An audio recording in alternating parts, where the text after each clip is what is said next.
Hello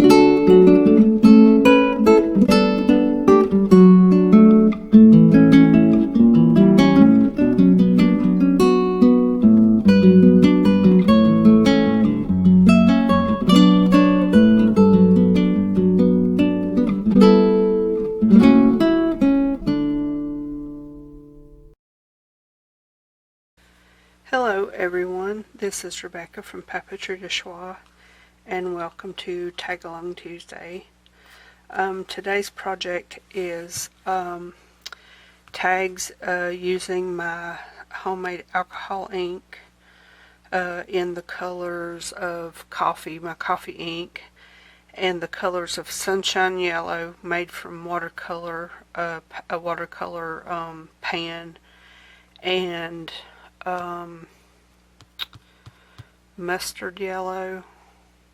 I'll double check that, but anyway, it's a darker yellow, and then just a little bit of ephemera. I made this one first, so I just inked it sprayed the ink, put a little lace, put some music paper, did a stamp on the back, just a little bit of notes. This rose I printed off on regular cardstock, and this one, and these three, and this one, which will be in today's project. And then I did a trick that I read about several months ago about making fake vellum paper, so that's why they have this translucent look to it. So yeah, I'm going to be making some more of these. I love the way it looks and feels. So so the base that I made this on, this is an old photo album paper, and so what I did was I folded it in half this way, cut this little edge off, sprayed it in my little bin with the alcohol inks until I got the desired effect, let it dry, and then made them. So this is going to be our project, and so let me get my supplies and I will be right back. Now, in making these, I made sure that I kept my fold line at the top, just a personal preference. I also took a little bit of I think antique white and just painted a little a snippet of white. You can see it a little bit here underneath this one, and then you can also see it here, just to put a little white on the page without it being stark white. So the first thing that I'm going to do is dot the corners, and then this is the ink pad that has come unglued from the bottom, so I'm just very careful with how I use it and try not to get ink all over me. But basically I'm just going around and putting a black line all the way around the tag. And like I've said in previous videos, if it wasn't like unglued, I would be using it differently, that is, more appropriately. But I like how this looks in just giving it a plain little line, so it's not bad. Okay, so that gets that part out of the way. Now in In the other two, I used music paper, but for this one, I have this wine label that I tore off of a wine bottle a couple of years ago, and so I'm going to use it in the place of the music paper. So I'm just going to ink up this stamp as close as I can to. I don't mind if it has a little bit missing. Mainly I just want to show the text. I'm not so concerned about the heart part of it, and what will show on the heart will most likely be covered up or mostly covered up, but I want the writing, and I've used 3 different stamps on each one so far. I guess that's about as good as it's going to get, so I'm going to put this, I think, about there. It's a little crooked, but it'll be alright. Remember not to touch it. Touch the ink pad, that is. Okay. Well, it didn't come out near as plain as I would have liked for it to. But let's see if I can get a little bit off down here on the bottom. Okay, not bad. Not bad, not bad. Okay, let me put that to the side. And the next thing I'm going to do is glue down this little bit of a wine tag. So now I'm not going to try to ink it. The paper is just too fragile, as you can see. I don't remember where. This is not a wine that I drink. I don't remember where I got the label from. I mean, I don't remember where I got the bottle that I would have gotten the label from, but I had 2 of them, and I might have used one already. But if I did it, I mean, I've had this at least 2 years and very possibly 3 or longer. Just waiting for a project to use it in. And this one seemed to fit, especially since it's as ragged as it is. Some labels come off really easy, and some don't. Okay. Let's see what we've got here.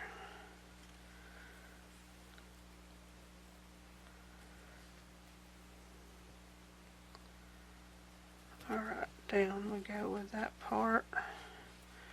Got a nice little vineyard here.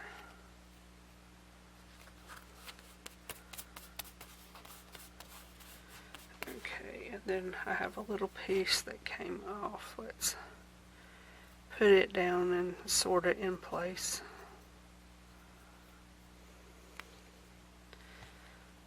And let's see, it goes this way. Right about there. Okay. Now I'm going to get my little flower over here. It's a campanella, a bit like a bellflower. And after I made it into vellum, I tore the edges with a ruler, so they're a little bit raggedy. Some is more raggedy than others, but yeah, I've got some old documents that I've printed out, and I'm going to do some of those and maybe add just a little bit of tea to the mixture to make them even older, or to look even older. That one just don't want to get any more ink on it, I don't think. Okay, that will have to do. Now, I've heard many say about not to use regular glue on vellum because it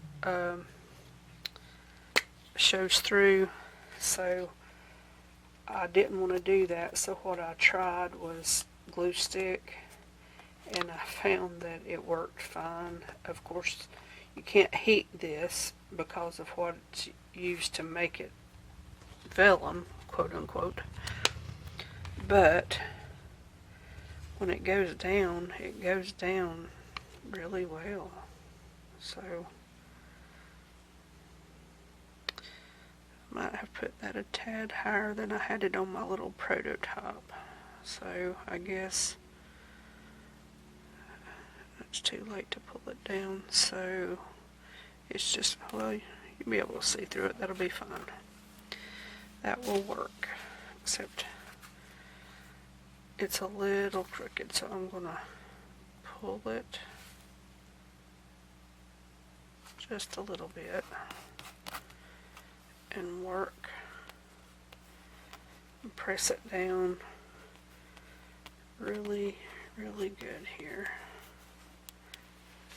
Now, the ink that I just put on it from the ink pad is a little bit, it's not dried yet completely, but the ink that I used with the from my printer, it's waterproof, but also it's now sealed inside this stuff that I made the so now I have to remember where I did, you know what, I put it on my phone and then I took my phone in the other room. I took a picture of it. I kind of laid it out and took a picture of it.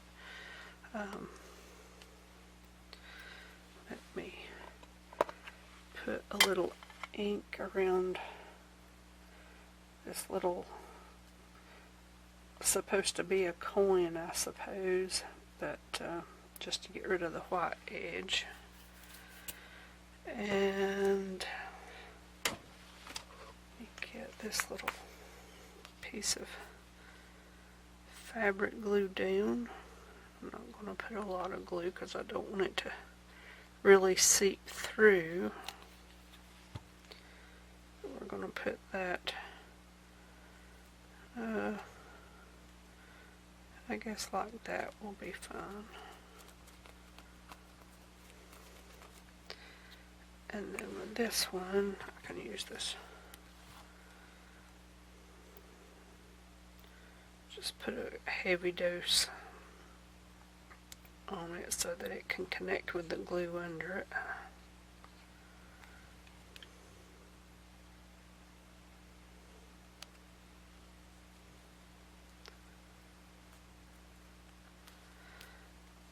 Okay, there's that little bit and that little bit. Now, actually I've already inked that, so I can glue it on. I probably should have put a hole in this first, but I will do that here in just a second after I glue this on. It's like once you figure out what you actually want to put on it, it kind of goes a little faster. The first one I did, I bet it took me an hour just to kind of figure out what I wanted to put on it. And of course there is the prep work of actually like that, I think, of actually, you know, doing the paper behind. I saw a picture of some tags that used similar colors with some botanicals, and it's like, oh, I love that, so I thought I would give that a try. Now, one thing I am going to do before I go any further is get my little hole in. I think I can move that away, because if I don't do it now, I will forget. This also, on this photo album paper, after you trim it, I trimmed it down to 10.5 inches, which gave me 3 tags at 3.5 inches. So I'm just putting a light mark there, because this, I love this punch, because you can put any size paper in it. It has these little guides, but you can override those. But you can put corners on any size paper, and then you've got this bar hole and then the dot hole. And I'm using this for these, and it's got this little center line here. So I'm just putting this light mark on the paper to line it up.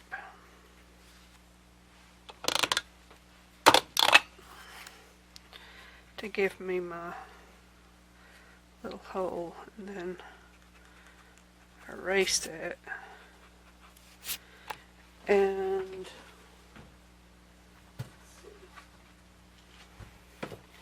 when I rubbed my paper down, I rubbed the texture off of it. It left a little dry paint, and I just rubbed it again, and it just takes any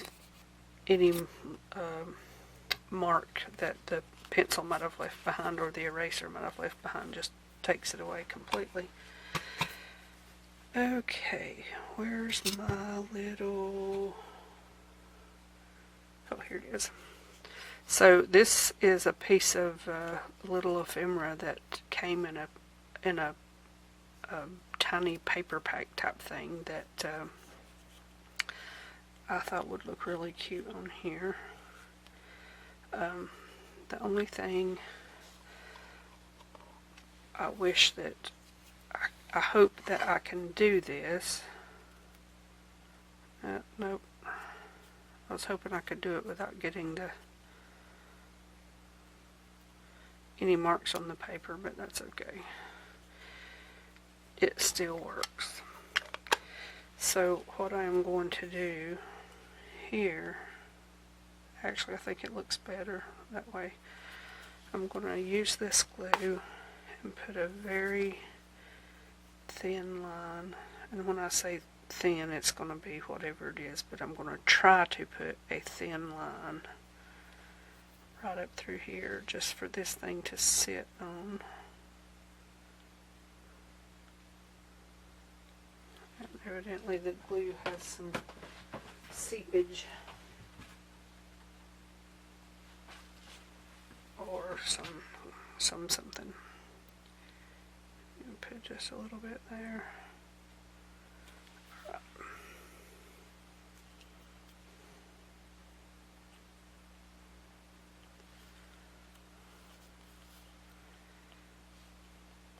We're just going to put that just like that and let that dry. And while that is drying,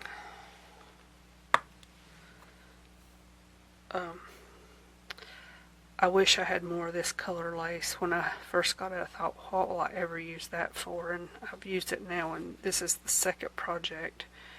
And it was one of those old-fashioned like boards with it wrapped around. And yeah, I wish I had more of it. And then I have this stapler. When I was looking for a stapler, you can't get or it's really hard to find the staples from way back in the day that uses the really tiny ones. And of course you have the tiny attacher that a lot of people use, but I wanted something that had some longevity to it. I got this off of Amazon. It was $15. It's made in the USA, and it's guaranteed for life. So if anything happens to it, you can send it back. They'll send you another one. And it uses the little tiny, I think it's number 10. Not sure if it's number 10, but it's real close to number 10. And it also has the little thing at the bottom that presses them flat. They're not curved. So this is what I use when I'm little bitty staples in little bitty places. So that's there. And what I have done on the other two also is just put a coordinating button. These were all buttons with shanks, and I tore the shank off the back and just glued it over top of the hole, and then put a little tiny piece of music paper here, which is probably what I'll do for this one too, since I don't have any more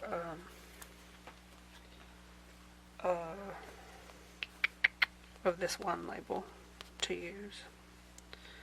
Okay, so let's fill this full of glue.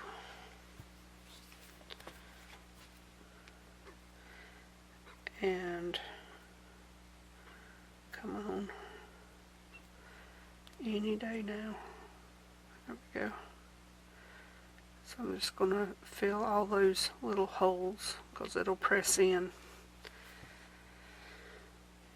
And I'm going to put it just like that. And some of it will seep out the other side, and that's fine. But I'm going to let this dry before I put a little piece on the back. I think I'm going to need a bigger one.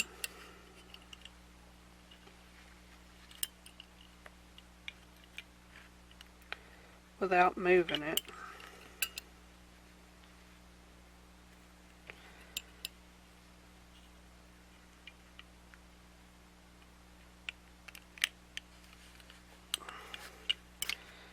Well, I probably should have left it. I had it pretty good, but I think I need to turn it that way.